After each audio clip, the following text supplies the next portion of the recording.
Hello दोस्तों, good morning. मेरे channel पर आपका स्वागत है।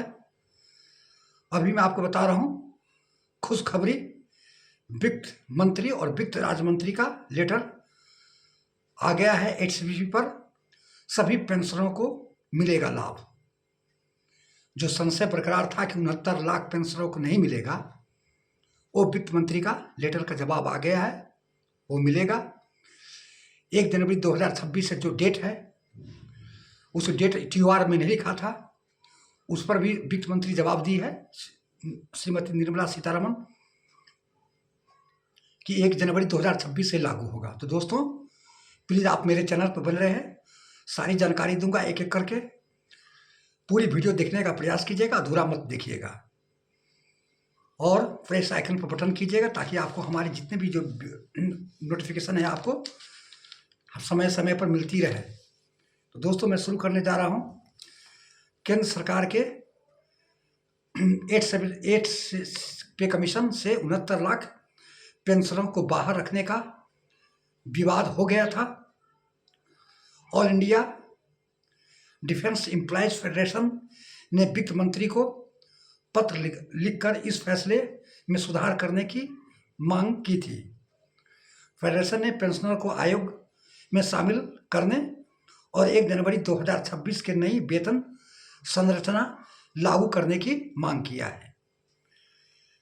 जो federation all India institute employees federation ने वित्त मंत्री के पास लेटर लिखा है कि 69 लाख पेंशनर को शामिल किया जाए, और इसके बाद 1 जनवरी 2026 से नई वेतन की संरचना लागू करने की मांग की है। क्या है कि TOR रेफरेंस में न डेट था, और इसके बाद NPS UPS अनफंडेबल का लिखा हुआ था, उसमें OPS का लिखा नहीं गया था। इसलिए कर्मचारी संगठन ने मांग की थी वित्त मंत्री को कि इसमें सुधार किया जाए, और उसमें लिखा हुआ है हाईलाइट में कि 69 लाख पेंशनर्स 8वें वेतन आयोग के बाहर। फेडरेशन ने वित्त मंत्री को लिखा पत्र, पेंशनरों को शामिल करने की मांग। ये तीनों पॉइंट लिखा था अपने लेटर में वित्त मंत्री के पास फेडरेशन ने। IDF के वित्त मंत्री निर्मला सीतारमण को पत्र लिखकर इसी फैसले को सुधार करने की मांग किया था। फेडरेशन का आरोप है कि 7वें वेतन आयोग के फेडरेशन संशोधन की साफ तौर पर TOR में शामिल था। जो 7वां वेतन आयोग का जो TOR जो निकला था, उसमें साफ संख्या था कि 1 जनवरी 2016 से लागू होगा, और उसके बाद OPS और पेंशनरों को लाभ दिया जाएगा। लेकिन 8वें वेतन आयोग का जो TOR जो निकला है, उसमें अनफंडेबल लिखा था। NPS UPS का कोई फंड नहीं है पेंशन का, और न OPS का जिक्र था, और न डेट 1 जनवरी 2026 लागू होगा वो नहीं था। इस कारण से जो ये पत्र लिखा था, all India defence employees federation ने वित्त मंत्री के पास पत्र लिखा था कि सारे 69 लाख पेंशनरों को 8वें वेतन आयोग में शामिल किया जाए। फेडरेशन को वित्त मंत्री को लिखा पत्र और पेंशनरों को शामिल करने की मांग किया है, और 1 जनवरी 2026 से लागू करने की मांग की गई है कि उसमें लागू किया जाए। क्योंकि ये नहीं लिखे रहने पर हो सकता है कि 1 जनवरी 2026 लागू नहीं हो, आपको 1 जनवरी 2027 से आपको एरियर दिया जाए। इस कारण से कुछ संशय हो गया था फेडरेशन और कर्मचारी संगठनों को, तो लेटर लिखा था। इस बार TOR में यह क्लोज पूरी तरह से हटा दिया गया था। ये इसमें जो TOR जो किया गया था इसमें नहीं था, जिससे रिटायरमेंट कर्मचारियों को पेंशन बढ़ोतरी पर रोक लग सकती है।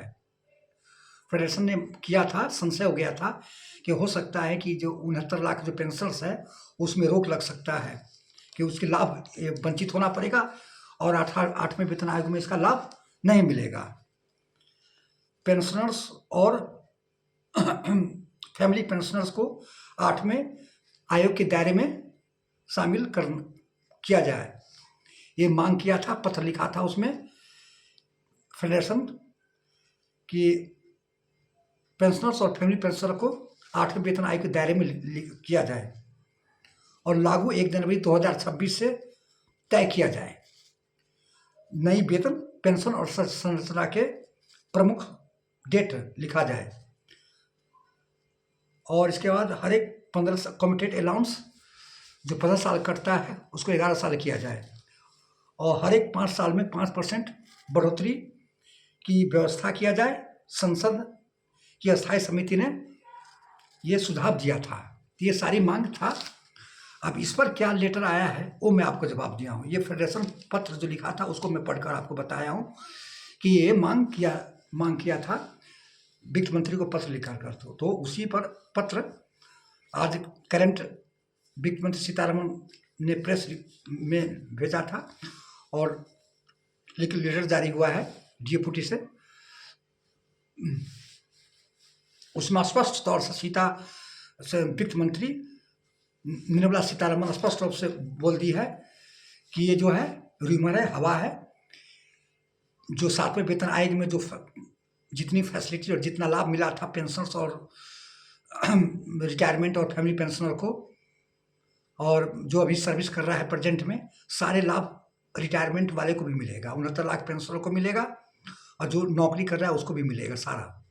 ये गलत है। यदि हाँ TOR में यदि नहीं लिखा है तो कोई बात नहीं, उसका संशोधन कर देंगे और इसके बाद चिंता करने की कोई बात नहीं है।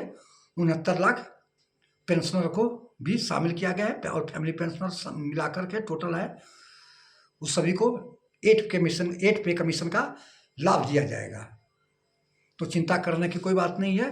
वित्त राज्य मंत्री भी यही बात दोहराया है कि 1 जनवरी 2026 से लाभ मिलेगा और पेंशन का में कोई चेंज नहीं है। जो वित्त विधेयक बिल जो किया गया था 2025 का, उसको सत्यापित करना था, बाकी कोई चेंजिंग नहीं। और संविधान के दायरे में पेंशन का संशोधन होगा। जो शुरू से पेंशन पे कमीशन में जो जितनी रिटायरमेंट पेंशनर्स और फैमिली पेंशनर को जो लाभ मिलता है शुरू से पहला से लेकर 7वें वेतन आयोग तक का, उसमें कोई चेंजिंग नहीं किया। 8वां वेतन आयोग में सारी फैसिलिटी 7वें वेतन आयोग के आधार पर ही दिया जाएगा। तो दोस्तों ये थी जानकारी। कैसा लगा?